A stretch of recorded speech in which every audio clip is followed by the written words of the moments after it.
संसद में दिए एक जवाब में यह पता चलता है कि रेलवे की हमारे देश भर में अगर 4,86,000 हेक्टेयर जमीन है तो उसमें 782 हेक्टेयर जमीन पर अवैध कब्जा है।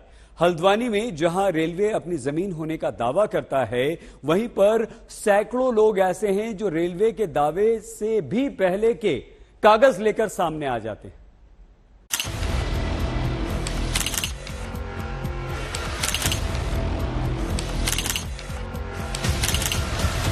इंक्रोचर नहीं है, हम इंक्रोचर नहीं है। नहीं हूं मैं अतिक्रमणकारी। हल्द्वानी के बनफूलपुरा की अफरोज जहां हाथ में अंग्रेजों के जमाने के पेपर से लेकर मौजूदा दौर में नगर पालिका तक के दस्तावेज दिखाती। 1927 में लीज हुई थी हमें 90 साल की। सुबह से शाम तक अपने कागज हर जगह मीडिया के जरिए दिखाने की कोशिश में लगी हुई। 1961 में हुआ है, अगस्त 61 में ये अगस्त 61 में रिन्यूअल भी हुआ है। सबको एक चक्की में पीस देने वाली सोच वालों से अफरोज जहां आज तक के जरिए दस्तक देता एक सवाल करती, सारे कागज है पास तो क्यों कहे जाते हैं अतिक्रमणकारी। आप यहाँ पर कागज के साथ पहुँची हुई हैं, जरा अपना परिचय दीजिए। जी, मैं अफरोज जहां लाइन नंबर 17 यहीं की निवासी हूँ। और ये आपकी जमीन मेरे जमीन के पेपर्स हैं जो मेरी मदर के नाम है। ये 1900 देखिए इसमें तो लिखा है 2000 ये ठीक है। 1927 में लीज हुई थी हमें 90 साल की।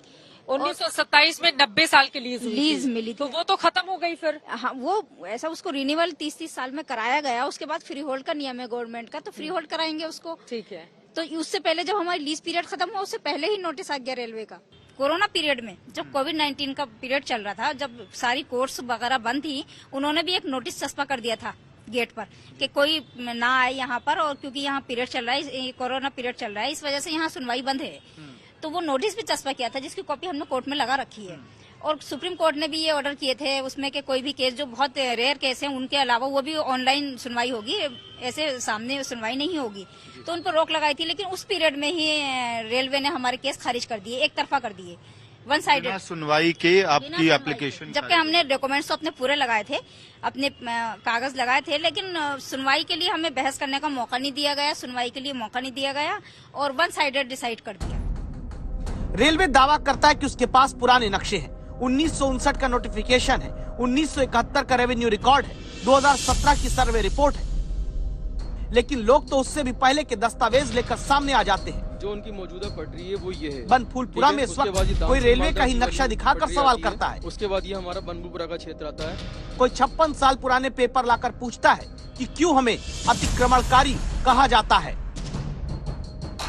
जमीन किसकी है, जमीन का कागज किसके पास है। उसके बाद भी एजेड नगर के डिस्ट्रिक्ट इंजीनियर साहब का ये वो है, ये उनका फैसला है कि हमने ये जमीन जो है बनफूलपुरा निवासियों को दे रखी है। ये कब का है? मतलब काफी पुराना ही पेपर, 1966 का है। कहाँ का बताया आपने? ये एजेड नगर बरेली का है। जब यूपी उत्तराखंड एक ही हुआ करते थे तब ये बरेली जी हाँ, कोर्ट की ओर से फैसला दिया गया है जो आपके हक में आया है। जी हाँ। आप बता रहे हैं सर जी, बताइए। ये रेलवे स्टेट ऑफिसर का है। कौन से लोग हैं यहाँ पर जो 150 सालों से ज्यादा समय से रहते हैं? हाथ उठाइए, हाथ उठाइए। ज्यादातर लोग कागज हैं सबके पास कागज हैं। इसीलिए सुप्रीम कोर्ट ने हाई कोर्ट के आदेश को फिलहाल रद्द कर दिया। इसीलिए सुप्रीम कोर्ट ने कहा कि अगर रेलवे को विकास के लिए जमीन की जरूरत है तो फिर उत्तराखंड की सरकार और रेलवे पुनर्वास की योजना लेकर अगली सुनवाई में आए।